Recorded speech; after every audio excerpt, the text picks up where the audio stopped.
Assalamualaikum warahmatullahi wabarakatuh. Alhamdulillahirabbil alamin. Shalatu wassalamu ala asyrafil anbiya'i mursalin sayyidina Muhammadin wa ala alihi washabbihi ajmain. Apa kabar teman-teman semua? Semoga selalu dalam lindungan Allah Subhanahu wa taala, di mana kita akan menyambut bulan suci Ramadan yang akan kita jumpai sebentar lagi.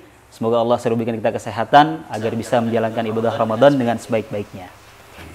Kita berjumpa kembali dalam konten Tabaruk edisi 1443 Hijriah, di mana konten Tabaruk ini ialah tanya jawab bareng Abi. Konten ini membahas pertanyaan-pertanyaan yang berkaitan dengan kehidupan keseharian kita, di mana juga nanti kita akan memasuki bulan suci Ramadan, tentunya akan banyak pertanyaan-pertanyaan persoalan ibadah dalam bulan suci Ramadan. Sebelum tayangan ini dibuat, kita sudah menyebar pertanyaan ke audiens, sehingga kita dapat menyaring banyak pertanyaan-pertanyaan yang akan kita bahas dalam konten-konten Tabaruk nanti selanjutnya.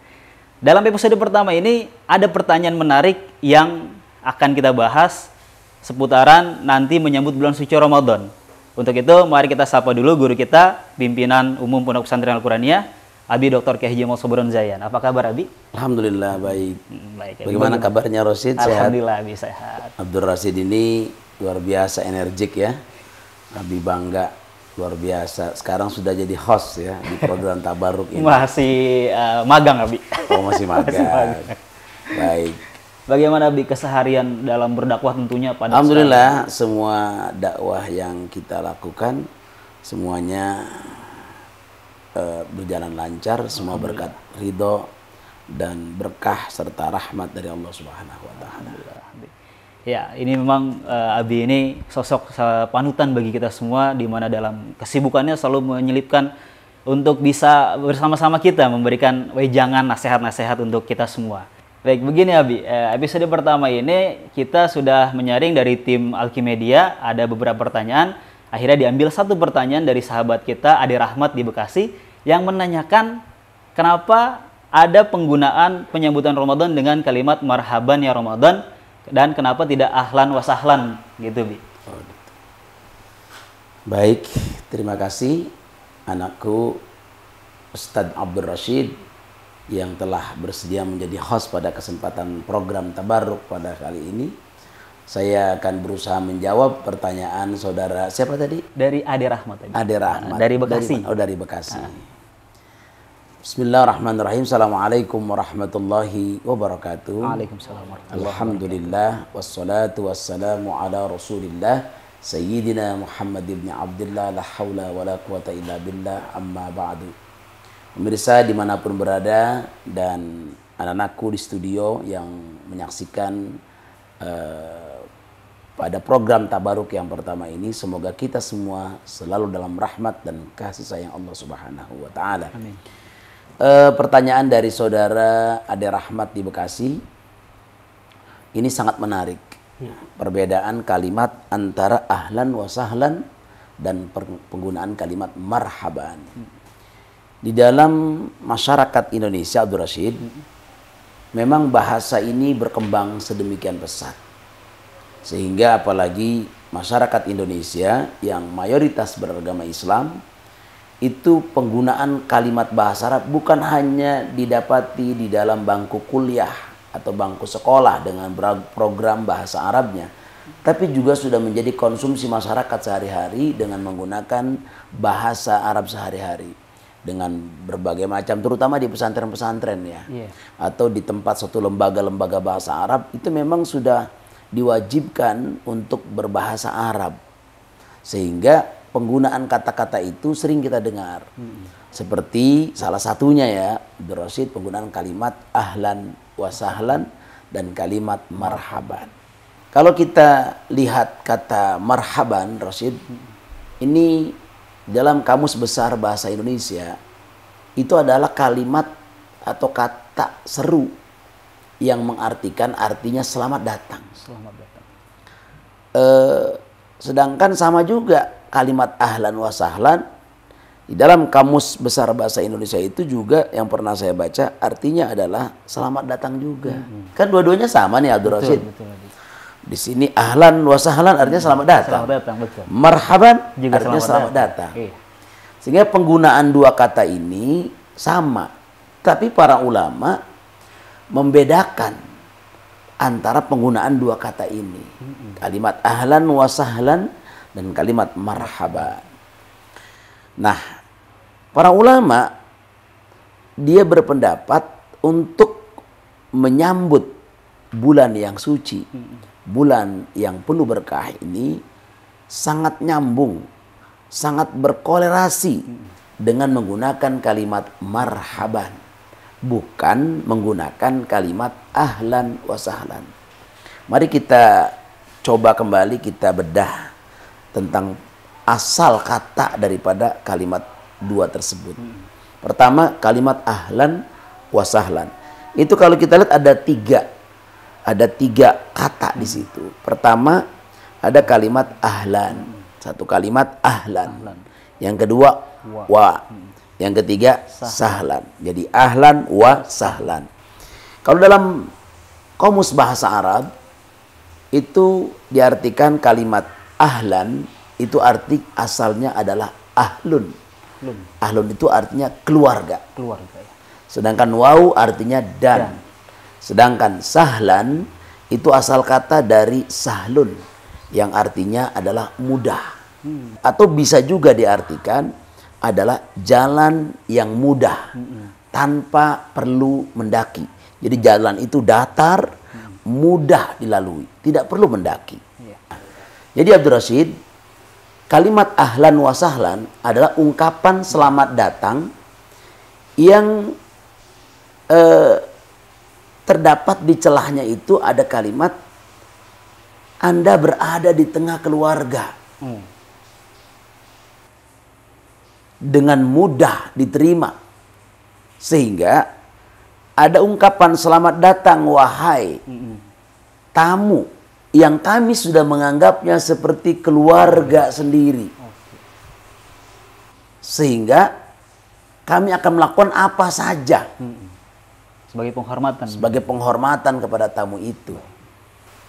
Nah, kalau diartikan sebagai dataran yang rendah, dataran yang rendah, tidak mendaki, itu artinya bahwa kami menyambut tamu itu dengan mudah, tidak perlu kami merasa menggerutu, tidak perlu kami merasa membebani, sehingga dia datang dengan penuh kemudahan karena kami menganggapnya seperti keluarga sendiri. Itu makna daripada ahlan wa sahlan. Sedangkan kata marhaban itu digunakan, yaitu artinya adalah selamat datang juga, Rashid. Cuma asal kata dari marhaban itu asal kata dari rahbun. Rahb artinya rahb itu adalah lapang. Kalau dalam komus saya lihat dalam komus bahasa Arab, rahbun artinya sa'ah. Sa'ah itu adalah luas. Jadi artinya rahb itu artinya lapang, luas.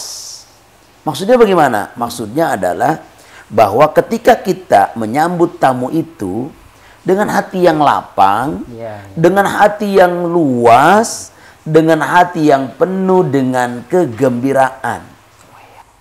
Jadi sehingga kata marhaban adalah ungkapan selamat datang kepada tamu agung yang datang dan kita menyambutnya dengan hati yang lapang, hati yang luas, penuh kegembiraan. Bahkan kita persiapkan dengan persiapan yang sangat-sangat matang. Tempatnya kita siapkan dengan luas. Itu artinya bagaimana? Artinya ketika kita mengatakan marhaban ya Ramadan, selamat datang wahai bulan Ramadan, maka kita sebagai umat Islam menyambutnya, sebagai umat Islam, umat beriman, menyambutnya dengan hati yang lapang, hati yang luas, hati yang bergembira, dengan tidak dengan tidak menggerutu, dengan tidak merasa cemas, dengan tidak merasa hati kita itu terbebani dengan adanya datangnya bulan suci Ramadan. Sehingga penggunaan kalimat ini lebih cocok oleh para ulama digunakan dengan kalimat marhaban ya Ramadan. Selamat datang wahai bulan suci Ramadan. Yang mana bulan ini adalah disebutkan adalah syahrun azim. Disebut dengan syahrun azim itu adalah bulan yang penuh dengan keagungan, Karena di dalamnya terdapat keagungan-keagungan yang ada. Seperti keagungan orang yang membaca Al-Quran, keagungan orang yang berpuasa, keagungan orang yang beribadah di tengah malam hari. Itu semua mendapatkan keagungan pahala dari Allah SWT, sehingga disebut dengan syahrun azim. Ada juga disebut dengan syahrun mubarak, bulan yang penuh berkah. Karena di bulan Ramadan berkah, keberkahan itu terlimpah. Bahkan begini sih, bukan hanya kita saja umat Islam yang merasakan keberkahan, orang non muslim pun ikut kebanjiran berkah. Buktinya apa? Buktinya dia sebagai pengusaha kain sarung, ya kan? Mau lebaran kita beli sarung, bukan satu. Kadang-kadang kita beliin buat mertua kita, kita beliin. Yang udah pada punya mertua nih sih. Ya, kan ada yang udah punya mertua ya. Kalau ada yang belum punya mertua, kadang-kadang udah punya, udah melamar, misalnya udah melamar tapi kebentur Ramadan belum nikah, nikahnya bisa lebaran. Ya kan? Kadang-kadang dia beliin sarung buat calon mertuanya, kan bisa juga. Bisa juga kan sih? Nah, atau bisa juga untuk orang tuanya, untuk anaknya, untuk siapa saja. Dia beli sarung untuk melaksanakan sholat Idul Fitri. Di mana disunahkan bagi kita berpakaian yang bersih dan bagus-bagus. Karena ini menandakan syiar Islam pada tanggal 1 Syawal di hari raya nanti. Itu jadi, itulah makanya para ulama memasukkan kalimat marhaban ya Ramadan, bukan ahlan wa sahlan ya Ramadan gitu. Baik, Abi. Luas sekali itu pengertiannya berarti. Ya, itu dia perbedaan antara marhaban dengan ahlan wa sahlan. Mudah-mudahan pertanyaan dari teman kita ini, Ade Rahmat di Bekasi, dapat tercerahkan perbedaan dari mana penggunaan kata marhaban untuk bulan suci Ramadan atau ahlan wa sahlan tadi. Begitu ya, Bi? Betul, Rasid, ya. Oh iya, Bi, masih ada pertanyaan lagi nih, Bi. Apa lagi? Tadi katanya satu. Iya, ini ada tambahan karena menarik ini, menarik sekali. Dari mana tuh? Ini dari Rafli di Selipi. Selipi mana? Selipi Jakarta. Oh iya. Iya. Rafli, apa kabar Rafli? Iya. Semoga bisa menonton video ini karena pertanyaan saudara Rafli ya. Iya. Akan dijawab langsung nih sama Abi nih. Pertanyaan begini, Bi. Menyambut bulan suci Ramadan nih, Bi. Persiapan apa, Bi, yang mesti kita siapin untuk menyambut bulan suci Ramadan ini, Bi? Oke. Baik. Ini masih nyambung berarti ya. Masih nyambung, Bi. Persiapan-persiapan yang perlu kita lakukan, ada beberapa persiapan, diantaranya persiapan fisik. Kita tahu bahwa Ramadan itu kan kita berpuasa, tidak makan dalam sehari, dari mulai imsak ya sampai dengan maghrib. Pasti itu aktivitas kita tinggi. Dan kalau bagi orang yang kerja di kantor, bagi orang kerja di bangunan, bagi kerja yang mungkin kerja-kerja yang kasar gitu ya, menguras tenaga banyak, kan begitu melelahkan. Maka persiapan fisik ini menjadi persiapan yang sangat urgen, persiapan yang sangat penting bagi kita, diantaranya dengan mengkonsumsi vitamin, apalagi ya olahraga, sehingga badannya di siang hari tetap fit gitu. Dan kadang-kadang kan ini fisik ini tidak disiapkan. Bagi orang yang mah, tentunya sebelum dia sahur dia minum obat penghilang mahnya dulu, penyembuh mahnya dulu, sehingga ketika dia puasa di siang hari dia tidak terasa sakit, ya kan, dan dia merasa nyaman. Bahkan kata Nabi, sumu tasihu, artinya sumu tasihu, artinya berpuasalah kamu, misalnya kamu akan menjadi orang sehat. Percayalah bahwa Rasulullah sudah membuktikan. Rasulullah itu selalu berpuasa. Baik puasa Senin, puasa Kamis, Ayamul Bid, kemudian juga puasa pada hari-hari yang dianjurkan untuk berpuasa dalam puasa sunnah, apalagi puasa Ramadan. Bahkan dalam satu riwayat Rasulullah SAW itu di bulan Sya'ban itu hampir Aisyah katakan, hampir saya tidak melihat Rasulullah berbuka di siang hari. Paling banyak yang dilakukan puasa di antara bulan-bulan selain bulan Ramadan itu oleh Rasulullah adalah bulan Sya'ban. Hampir Aisyah tidak melihat Rasul di siang hari makan gitu. Nah itu artinya Rasulullah betul-betul dia berpuasa. Puasa sunnahnya begitu tinggi. Sehingga Rasulullah itu tidak pernah sakit. Paling menjelang akhir hayatnya dia sakit. Kenapa? Karena beliau sering berpuasa. Nah diantaranya tadi saya bilang persiapan fisik. Betul. Persiapan fisik ini penting ya Rashid. Nah kemudian yang kedua adalah persiapan mental. mental tuh artinya jiwa. Jadi persiapan kita nih, karena yang dipanggil oleh Allah itu ya ayyuhalladzina amanu, hai orang-orang yang beriman, kutiba alaikumusiyam kama kutiba alal ladzina min qablikum la'allakum tattaqun. Yang dipanggil orang beriman. Maka ketika kita merasa diri kita dipanggil oleh Allah SWT untuk melaksanakan ibadah puasa, maka kita harus memiliki persiapan mental yang kuat. Di antaranya iman. Iman harus kita perkuat. Dengan cara apa? Memperbanyak ibadah. Sebelum masuk ke Ramadan, sudah banyak membaca Al-Quran, banyak berzikir, banyak minta ampun, banyak meminta maaf kepada orang tua, kepada saudara, kepada sanak famili, dan juga kepada teman-teman sejawat sebagai persiapan mental kita agar hati kita masuk ke Ramadan bersih. Maka Ramadan bulan bersih, bulan penuh berkah, bulan suci, hati kita suci sehingga kita memasuki bulan Ramadan. Ini persiapan mental kita betul-betul siap. Jadi iman dan takwa kita betul-betul kita gunakan untuk memaksimalkan ibadah di bulan Ramadan yang penuh berkah ini. Kemudian yang ketiga adalah ilmu. Jadi orang puasa kalau dia tidak melaksanakan jadi ketika orang berpuasa tapi tanpa ilmu, maka ini hasilnya banyak. Yang kata Nabi hanya bisa menahan lapar dan haus saja, tidak mendapatkan pahala. Kenapa? Karena puasa tapi dia tidak punya ilmu. Puasa di siang hari dia masih hasad, masih dengki sama orang, masih iri hati, gibah, ngomongin orang, dan ngomong nggak karuan, nggak terkontrol, kasar, marah dan sebagainya. Ini kan sebenarnya tidak punya ilmu, ataupun kalau dia punya ilmu tapi dia tidak mampu menahan emosinya. Ini yang menyebabkan orang banyak berpuasa tapi hanya menahan lapar dan haus saja. Kenapa? Karena tidak punya ilmu. Sehingga dalam kitab Zubat dinyatakan fakullu man bi ghairi ilmin ya'malu a'maluhu mardudatun la tuqbal. Semua perkara, pekerjaan, ya, semua pekerjaan yang tidak didasari dengan ilmu pengetahuan, maka semua amalnya akan ditolak. Jadi kan kasihan dia puasa sebulan penuh, tapi kalau ngomongin orang jalan terus, ya kan? Ya kan? Nah iya, ngomongin orang jalan terus. Ini kan hasad dengkinya, nggak pernah ngelihat tetangga bulan Ramadan beli kulkas, ya kan? Dia yang pingsan, repot urusan kalau begini. Ngelihat tetangga beli mobil baru, lah dia yang marah-marah sama suami, ya kan? Ini kan banyak yang begitu. Nah ini berarti bulan puasa kok marah, lagi puasa kok marah. Jadi jangan. Nah ini ilmu. Yang ketiga adalah keempat persiapan kita mohon doa banyak-banyaknya kepada Allah agar kita diberikan kekuatan lahir maupun batin, zahiran wa batinan, kekuatan fisik maupun mental. Karena la haula wala quwata illa billah. Kita manusia ini tidak punya kekuatan. Yang punya kekuatan hanyalah Allah yang memberikan kesehatan kepada kita, yang bisa memberikan iman dan Islam kepada kita, ketakwaan kepada kita. Sehingga itu semua bisa Allah berikan kepada kita, sehingga kita sebagai hamba Allah yang dhaif, yang lemah, bisa berpuasa selama sebulan penuh. Itu persiapan-persiapan yang harus dilakukan. Kepada saudara siapa tadi? Rafli. Rafli. Di mana tinggalnya? Di Sleepy. Di Sleepy. Ya begitu Rafli ya jawabannya. Ya, jadi mesti disiapkan fisik ya Bi, terus mental, ilmu, dan juga doa. Doa sebanyak-banyaknya.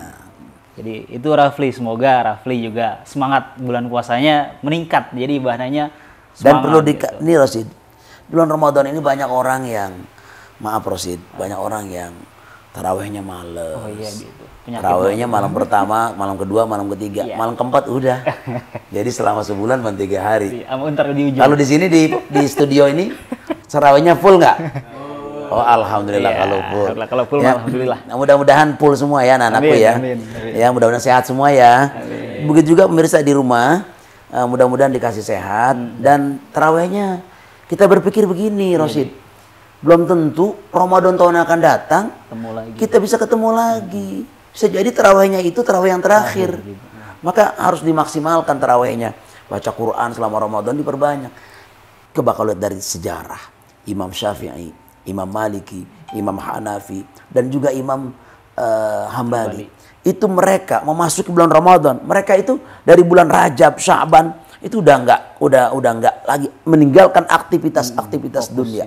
Mereka fokus mempersiapkan bulan suci Ramadan. Bahkan diriwayatkan Imam Syafi'i saja, kemudian Imam Maliki, Imam Hambali, Imam Hanafi, itu mereka masuki Ramadan, mereka udah hatam berkali-kali. Bahkan dalam sejarah Abdul Rashid, ini dinyatakan Imam Syafi'i pas begitu masuk bulan Ramadan itu sampai 60 kali khatam.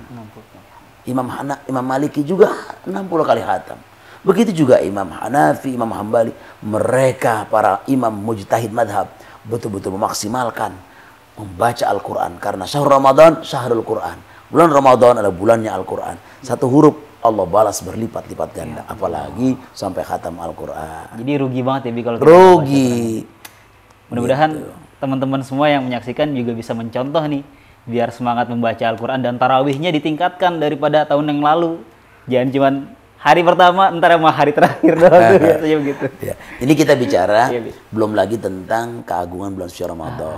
Nanti di episode berikutnya kita akan ceritakan tentang keagungan bulan Ramadan. Apalagi tergantung pertanyaan. Iya betul. Gitu, yang nanya. Nanti diseleksi lagi pertanyaannya. Ya baik Abi. Ya itulah teman-teman pertanyaan-pertanyaan di episode pertama tadi. Mudah-mudahan bisa tercerahkan buat teman-teman semua tentang bagaimana penggunaan kata marhaban atau ahlan wa sahlan. Dan juga bagaimana tadi menyiapkan diri kita untuk menyambut bulan suci Ramadan agar ibadah dalam bulan suci Ramadan kita lebih baik lagi dan lebih maksimal daripada tahun-tahun sebelumnya. Baik Abi, terima kasih banyak sudah menjawab pertanyaan dari teman-teman kita. Sama-sama, Abdul Rashid, sehat ya. Alhamdulillah insyaallah Abi. Berkah anak jadi orang soleh semuanya. Amin ya Allah. Udah punya anak Rashid? Udah bisa. Berapa? Tambahin sih biar banyak. Ya Amin. Ya baik teman-teman, bagi teman-teman semua yang punya pertanyaan, silahkan ditulis di kolom komentar kita dan jangan lupa like and subscribe yang banyak biar channel ini terus berkembang dan memberikan manfaat yang luas buat teman-teman semua, terutama di bidang Al-Quran dan lain-lain sebagainya. Baik Abi, cukup sekian dari kita di episode pertama ini. Baik. Kita akan nanti ketemu lagi di episode yang kedua dan jangan lupa tulis pertanyaan di kolom komentar. Terima kasih, kurang lebih mohon maaf. Assalamualaikum warahmatullahi wabarakatuh.